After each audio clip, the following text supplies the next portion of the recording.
मुझे पशु बलि चाहिए उग्रपद।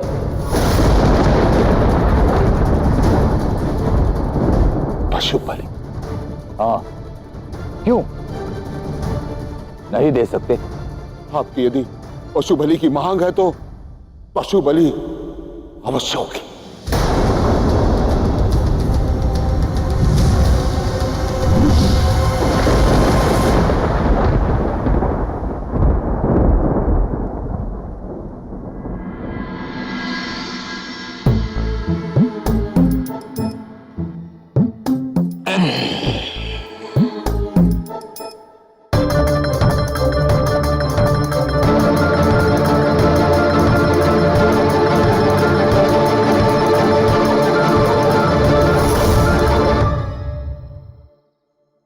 मैं यहाँ कीचड़ के कुंड में कैसे?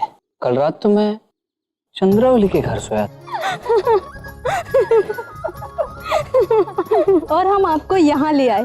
अब दुल्हन के घर आए हैं तो कुछ अच्छे से अतिथि सत्कार तो होना ही चाहिए ना। अतिथि सत्कार? ऐसा? इसीलिए कान्हा जहां ना जाए वह स्थान असुरक्षित होता है। अगली बार से कान्हा जहां नहीं जाएगा वहां मैं भी नहीं जाऊंगा, कदापि नहीं जाऊंगा। कान्हा!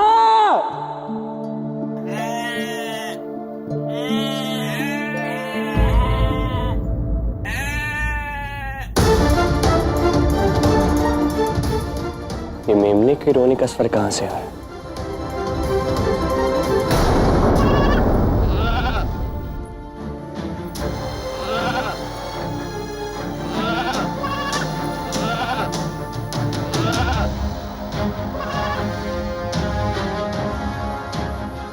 उग्रपद जी, ये आप क्या कर रहे हैं?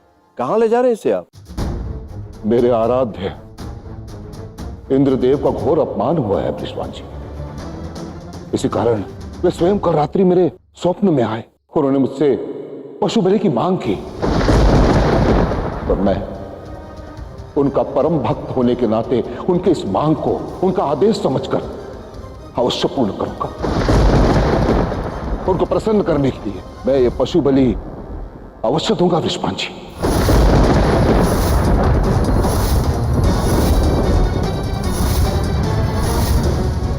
ये आप क्या कह रहे हैं गुरुपद जी? ग्वाले हैं हम, मवेशियों से प्रेम करते हैं, उनकी रक्षा करते हैं। उनका वध करना पाप है। इसके अतिरिक्त कोई और उपाय नहीं है हमारे पास। हाँ गुरुपद जी, इसके अतिरिक्त कोई और उपाय निकालिए। अनुचित है ये काका। आप सब मेरे आराध्य की मांग पर प्रश्न उठा रहे हैं। क्या था आपको? यदि ये बलि नहीं चढ़ी तो क्या होगा? अनर्थ हो जाएगा, सूखा पड़ जाएगा, धरती बंजर हो जाएगी, अन्न का एक दाना नहीं मिलेगा किसी को खाने के लिए। और वैसे भी इन परिस्थितियों में पशु पक्षी तो वैसे ही मरेंगे। तो उचित क्या है कि एक की बलि देना और बाकियों को इस प्रकोप से बचाना, यही उचित है ना?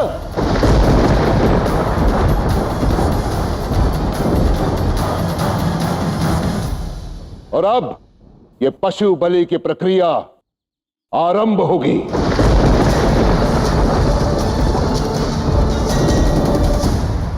रुक जाइए उग्रपद काका।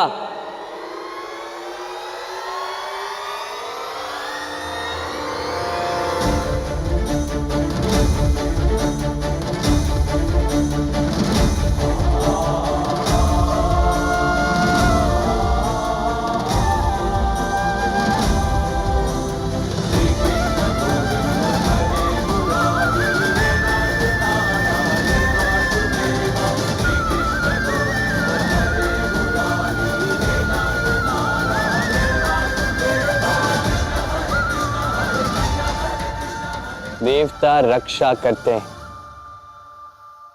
ये कैसे देवता हैं उग्रपद जी जो एक निर्दोष मौन मूक पशु की बलि पाकर प्रसन्न होंगे? कृष्ण! भगवान का आदेश भक्त को मानना होता है कृष्ण।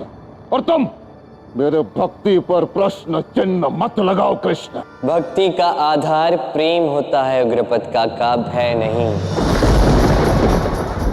और प्रेम में ये दुख बांटा जाता है। अपना दुख मिटाने के लिए किसी और को काटा नहीं जाता।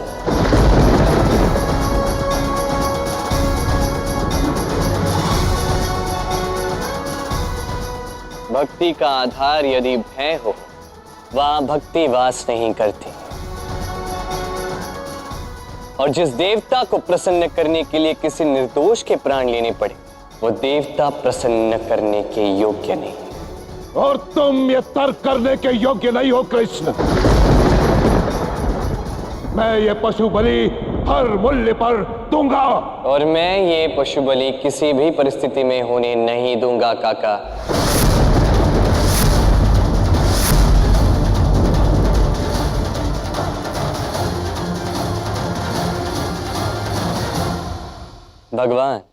भगवान क्या है? दाता, दाता जो देता है, उसकी आराधना करना उचित है। किंतु जो जीवन देने के स्थान पर प्राण लेने की इच्छा प्रकट करे, ऐसी मांगे रखे जिसके कारण उसके भक्त का कर्म, उसका धर्म दोनों का उल्लंघन हो, तो उस देवता की इच्छा ही नहीं, उस देवता का त्याग करना ही उचित होता है काका।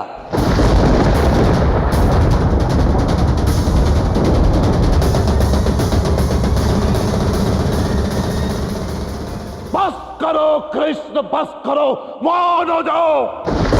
यदि मेरे आराध्य इंद्रदेव का प्रकोप हुआ तो संपूर्ण बरसाने का अंत हो जाएगा, सबको समाप्त हो जाएगा, और यह मैं नहीं होने दूंगा।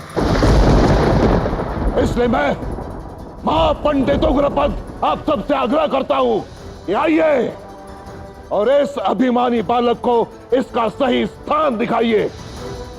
आइए मेरे साथ होकर खड़े हो जाइए और दिखाइए इसे कि न्याय क्या है और अन्याय क्या है, धर्म क्या है, अधर्म क्या है, दिखा दीजिए इसे।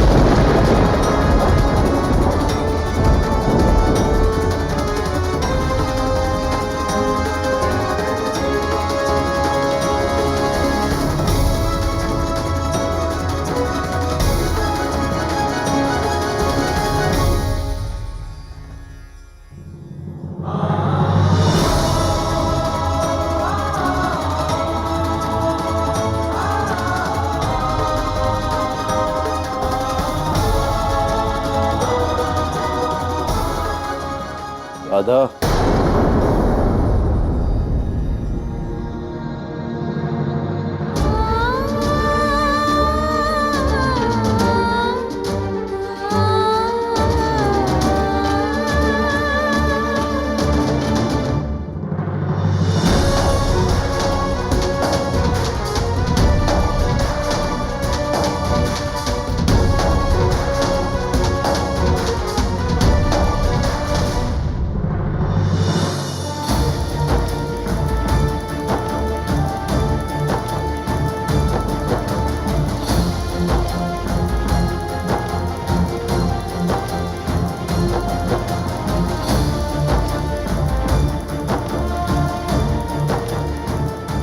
देखा कृष्ण, पूरा बरसाना मेरे साथ है।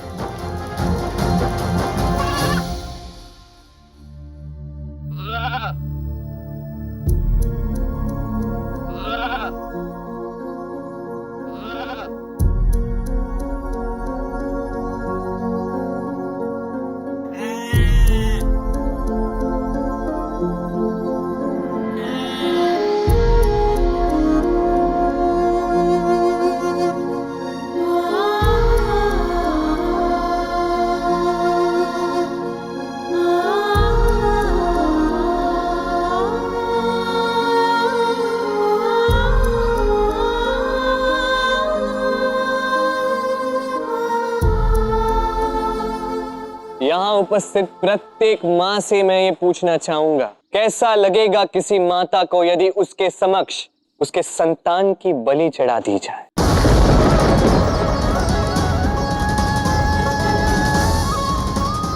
तनिक उस बच्चे को तो देखिए, वो भी तो अपनी माता का दुलारा है।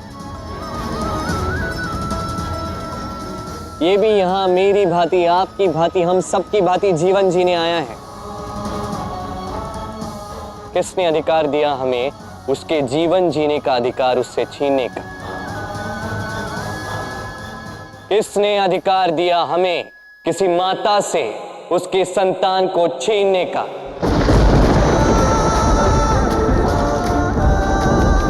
क्या अब भी आप में से किसी को ऐसा लगता है कि ये जो हो रहा है वो उचित है? क्या अब भी आपको लगता है कि इस निर्दोष प्राणी की बलि चढ़ना उचित है?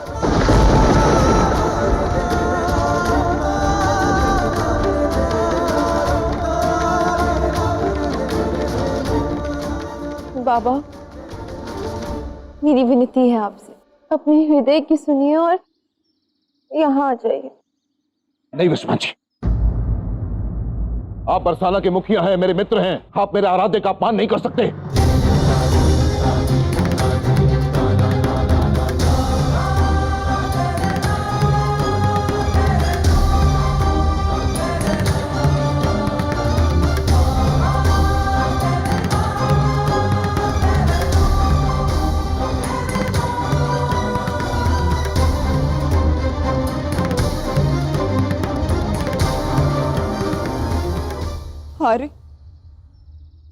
अरे मैंने आपकी अवज्ञा कभी नहीं की, किंतु ये पशु बलि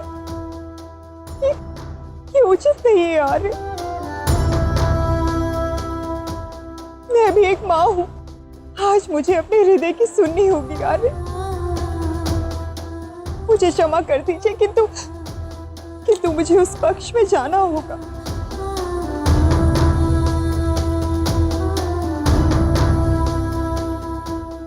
रुको कीर्तिदा, मैं तुम्हारे बरसों के पतिव्रता को कैसे भंग होने दे सकता हूं? तुमसे मेरे आदेश की अवज्ञा भला मैं कैसे होने दे सकता हूं?